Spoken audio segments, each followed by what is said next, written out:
మీరెవరు? నా గురించి మీకెలా తెలుసు? నాకు తెలిసింది నువ్వు తెలుసుకోవటానికి ప్రయత్నించకురా అబ్బాయ్. నీకు తెలియాల్సింది తెలియచెప్పటానికి అప్పుడప్పుడు నేను ఇలా వస్తూనే ఉంటాలే. ఇంతకు మీకేం కావాలి? అదుగో అటు చూడు. ఆ తల్లి మనసు నువ్వు ఓదార్పు కలిగించాలి. పాపం బిడ్డ కోసం ఎంత అల్లాడిపోతుందో. ఆ తల్లికి ఈ ఉత్తరం ఇవ్వాలి. తీసుకో, నేను మళ్ళీ కలుస్తానులే. ఏమండి, ఈ ఉత్తరాన్ని మీకివ్వమని చెప్పారు. ఎవరు? మీరు ఏదో విషయం గురించి బాధపడుతున్నారట కదా, అందుకే ఇవ్వమన్నారు. తీసుకోండి. వస్తానండి.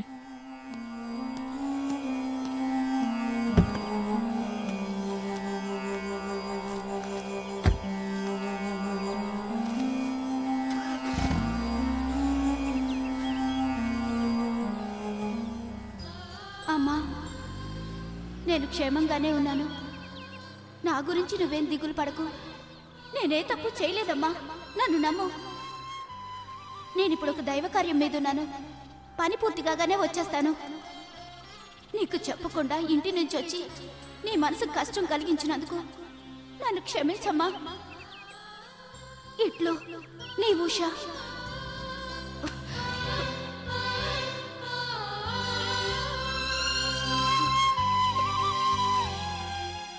ఉష ఇచ్చిందా? అమ్మా, కనకదుర్గమ్మ తల్లి.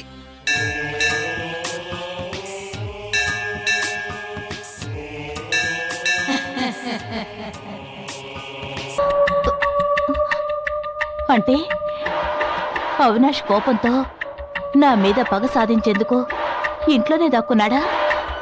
వాడే నన్ను రాత్రి భయపెట్టుంటాడు. అయ్యో, వాడు నన్ను చంపేస్తాడా?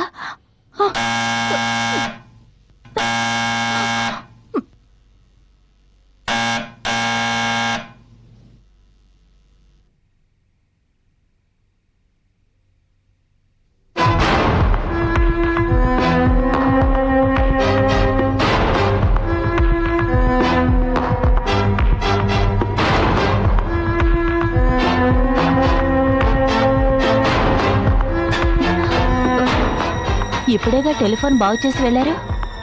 మరి వీళ్ళెవరు? ఎవరు? మేడం, రవీంద్ర గారు ఫోన్ ఫాల్ట్ అని కంప్లైంట్ ఇచ్చారు.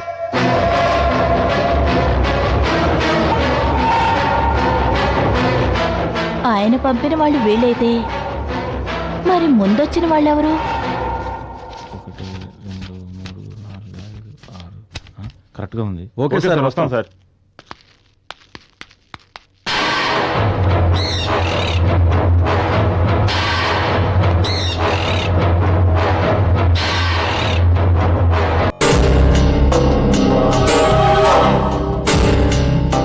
మరి ఆవిడ భర్త?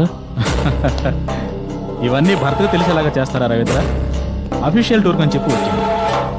నేను వీడి దగ్గర కావాలనే పూజ గురించి ఫ్యామిలీ టైప్ అని చెప్పి పెద్ద బిల్డప్ ఇచ్చాను. అందుకే పడిచేస్తున్నాడు వాడు. నువ్వు టెక్నికల్ సైడ్ డీటెయిల్స్ అన్నీ అతనితో మాట్లాడు. మిగతా విషయాలు నేను చూసుకుంటాను. Don't get emotional, okay?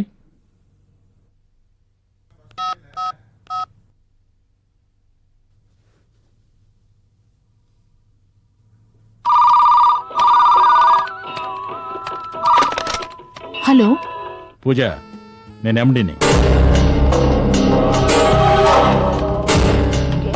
చెప్పండి సార్. రేపు నీ అకౌంట్లో ₹1,00,000 క్రెడిట్ చేద్దాం.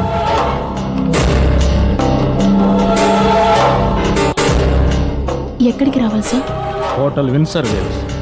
పొద్దున 9 గంటలకు వచ్చి సాయంత్రం దాకా ఉండాలి. Okay sir. ఓకే దాన్. అంతం కాదు.